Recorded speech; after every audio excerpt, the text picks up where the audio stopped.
તમે જે સાંભળ્યું એ છે રામનવમીની યાત્રા મુંબઈ અંદરની.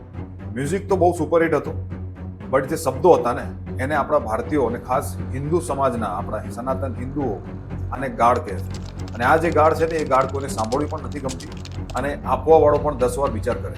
મુંબઈની અંદર ભાજપની સરકાર છે, ત્યાં આગળ રામનવમીની યાત્રામાં પોલીસ પણ હાજર હતી.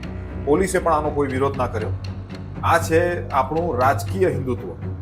એક હિન્દુ તરીકે તમે જ જણાવો કે શું તમે રામનવમીની યાત્રામાં ભગવાન શ્રી રામને તમે લઈ જઈ રહ્યા છો અને એ યાત્રામાં મા બેનની ગાળો બોલી રહ્યા છો ડીજે ઉપર. તમે કોને સંભળાવી રહ્યા છો એ અમે સમજી શકીએ, પણ એક હિન્દુ તરીકે આ આપણને શોભા નથી આપતું.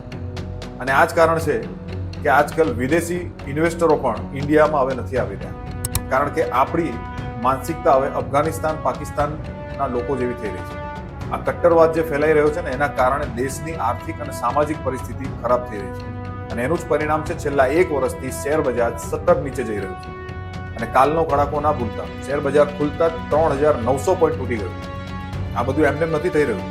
આ બધું થઈ રહ્યું છે કારણ કે આપણી દેશની સામાજિક અને આર્થિક પરિસ્થિતિ તૂટી રહી છે, ખરાબ થઈ રહી છે.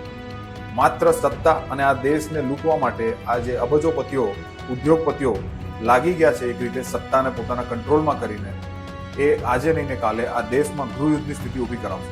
છાસવારે હિન્દુઓને ઉશ્કેરવા માટે માત્ર મુસ્લિમોને ટાર્ગેટ કરાઈ રહ્યા છે.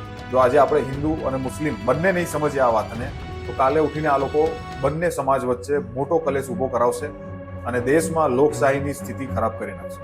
તમારું શું માનવું છે કે રામનવમીની યાત્રાઓમાં કોઈની માને આવી રીતે ગાળો આપવી એ શું હિન્દુ ધર્મના સંસ્કાર છે કે નહીં? કોમેન્ટમાં જરૂર જણાવજો. જય હિન્દ.